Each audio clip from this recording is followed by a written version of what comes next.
Hi, and welcome back to Just an Everyday Fan. Well, today was the day, or at least for me it was the day.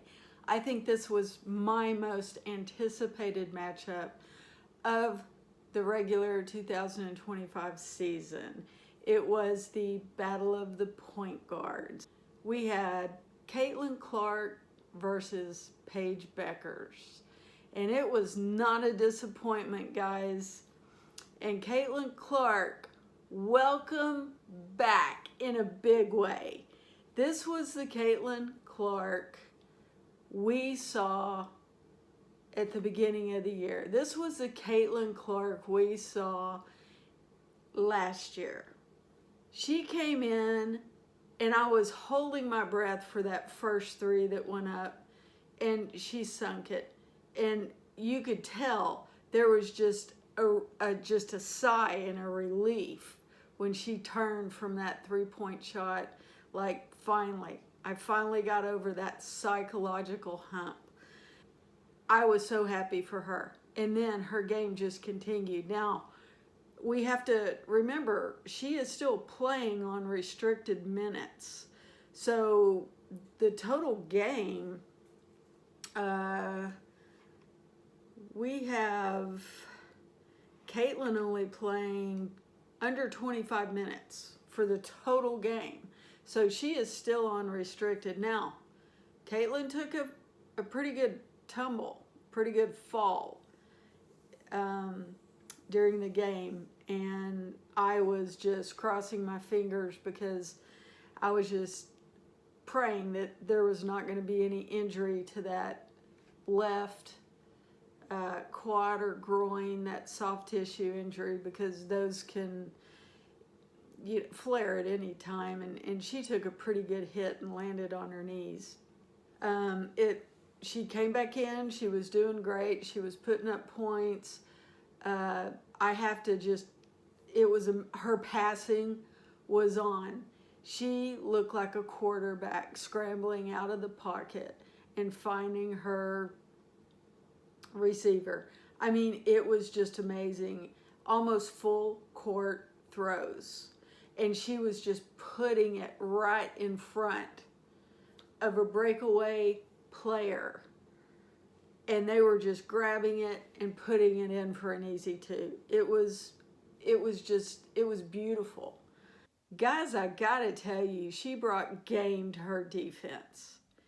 Caitlin Clark has sharpened her arsenal, and she has expanded it. She brought some defense. We're going to get to those numbers here in a minute. This was an incredible matchup. Paige Bueckers was amazing for the Dallas Wings. The Fever took Dallas in a 102-83 victory over the Dallas Wings. They needed that. I'm sorry for the Dallas Wings. I'm sorry for Paige Bueckers and her team. It sucks to have a loser, but that's the name of the game. You have a winner, you have a loser. Because Paige Bueckers and team, they played their hearts out. Now, let's get into some of the stats. And just a fun fact, so, in case y'all haven't gotten this is a great book. This is the book that Christine Brennan put out on the biography on Caitlin Clark. And I did not know this. I did not know that Paige Bueckers is actually older than Caitlin Clark. I just assumed because Caitlin Clark had been in the pro for a year more than Paige Bueckers that she was older, but she's not. She's actually younger than Paige. So I was like, when I was reading that, I was like, wow, did not know that. Evidently, they're probably, I want to say they're like 3 months apart. They're similar in age, which makes sense. I mean, I didn't follow their college or their collegiate careers, but they played each other multiple times, and they interviewed both of them, and I think both of them have a very healthy and good respect for each other and the game that each other brings. And you always want to see that. You always want to see players, you know, uplift and talk about other players, about how solid they are in their playing and what they bring to the game. And that's always just nice. It actually, it kind of just buffers out all this negativity that we're hearing, you know, this drama from everything else. It's nice when you have two players coming in and giving compliments to the other team and the other players. Or at least for me it is. And this is me. And I got to tell y'all, I have been overwhelmed with the amount of support this channel has gotten. I'm around 10 days into my journey into this new channel, and y'all were tremendous. Y'all have been sharing my stuff, forwarding and sharing some links and stuff. Thank you. I appreciate it so much. And if you like this content, please share, like, subscribe. It helps me out. So let's get into some of the numbers. So now we still had Caitlin Clark on that limited restriction on the minutes that she could play. She only played 24 minutes and 55 seconds, which is less than I believe she played the last game. But she did take that hard spill, so she may have been hurting. So Paige Bueckers put in she played for 33, a little over 33 and some change minutes. Paige put up 21 points, 4 assists, 4 rebounds, 2 steals, 0 blocks. Caitlin Clark, 24 minutes, a little over 24 minutes, so 24 and some change. She put up 14 points, 13 assists. Wow, double-digit assists. Go, Caitlin. And 3 rebounds, and here's what I want to tell you. When I say she brought defensive game, Caitlin Clark had 5 steals and 1 block in this game. 5 steals and 1 block. That was incredible. Along with, she had like at least 5 or 6 just huge court passes. I mean, it was almost coast to coast. They were right on the money. It was beautiful. Some converted, some didn't. Honorable mentions for the team. We had Kelsey Mitchell putting up the most points. She got 20. Howard got 18, and this was kind of unique. I was like, why is Howard playing so fast? You know, I was like, wait a minute. And it caught me like right off guard. I'm like, why is Howard playing so fast? Because if you look at all the other games, Howard just kind of lopes along. Like, she just goes real slow, and she just kind of lopes along, and she's really not, you know, really into it, and she doesn't keep that pace. She did in the Commissioner's Cup, because there was that big pocket of money, I think, that she was going for.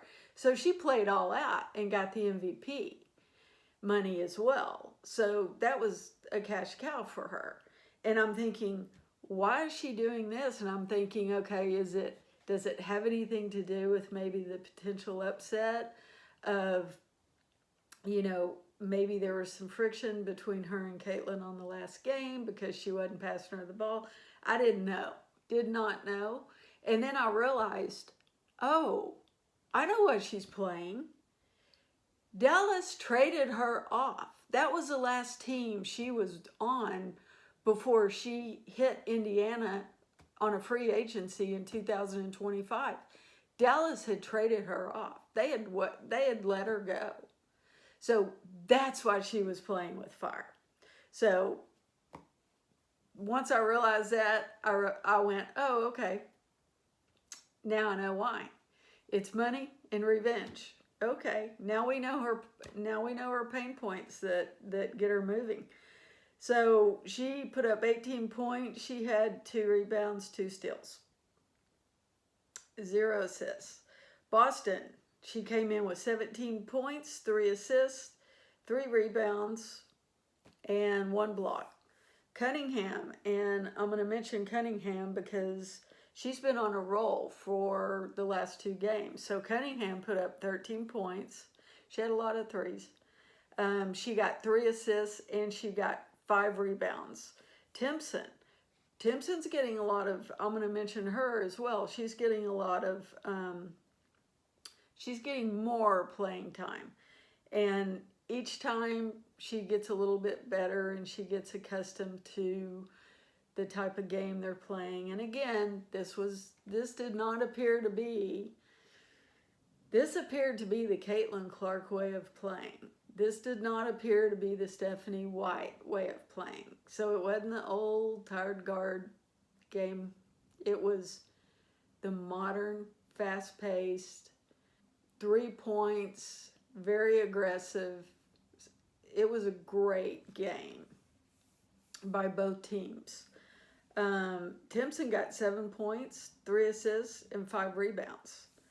And McDonald had 5 points, 6 assists, 5 rebounds, and 2 steals. So although she wasn't as impactful as, and McDonald played, I want to say, she played just a hair over 20 minutes.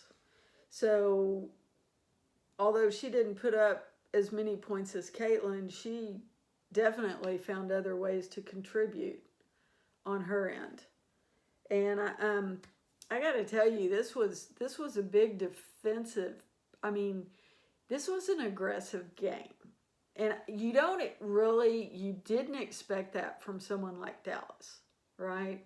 Because some of their aggressive players are on the injury reserve. They're sitting on the bench.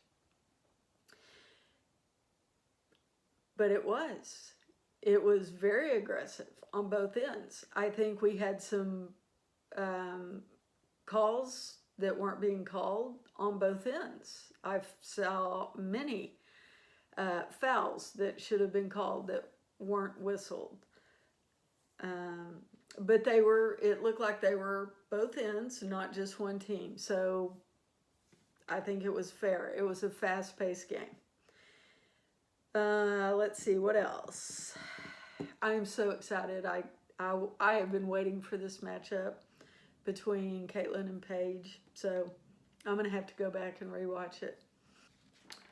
They asked Paige, they said, what the transition between collegiate and the pros, what has been like some of your biggest pain points? And she said that probably 2 of her biggest pain points, and I'm using the word pain point, it was something that she thought was maybe a little bit shocking, was the amount of fouls, the harder games, the amount of fouls that the players were throwing and getting away with, because that doesn't happen in collegiate. And she said, coming to a team that is just really having a losing season. I mean, right now, we have, as far as the standings go, we have, let's see, because Indiana won this one, they're now number 6 overall standing with 11-10, and they're at 524%, and then Dallas has moved down to number 12, and they're 6-16, and they're at 273%. So you can have one of 2 things happen here. I mean, what do you do if you're the Dallas Wings? Do you go ahead and lose all your games so you get the first round draft pick?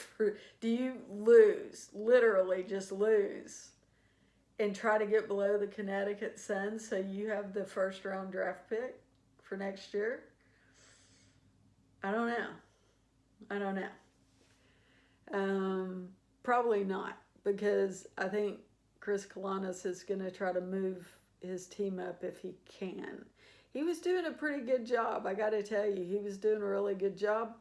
They've had some hard games come up that have moved him down. So if y'all haven't seen the game, please go watch it. I think it's a great game. It was a great matchup. Kudos to Paige Becker and team, and kudos to Caitlin Clark and team. I think everyone was, I got to tell you, it was refreshing. There weren't a lot of dirty throws. There weren't a lot of dirty punches. I only saw a couple.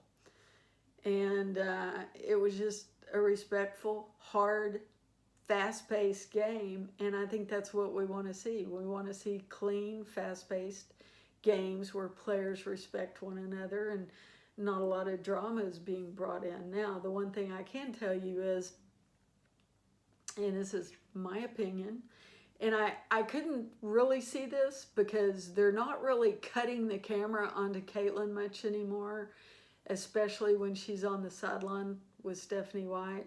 I saw Stephanie White talking to her a couple of times, and it just seems like there's just maybe a little tension still there. I'm not sure if I'm just seeing that. Let me know what y'all think. Do you think there's still tension between Stephanie White and Caitlin Clark? I mean, obviously Stephanie had to have been happy with the win they've pulled out the last couple of times, right? So there's that. So she was in a better mood today. She actually, I think at one point I saw her smile, which you don't see that too often. Again, thank you for everyone for supporting my channel. All the new subscribers, the shares, the likes, they all help and contribute. It's been overwhelming in the last 24 hours, the amount of activity that I have actually gotten. So thank you all. Until next time.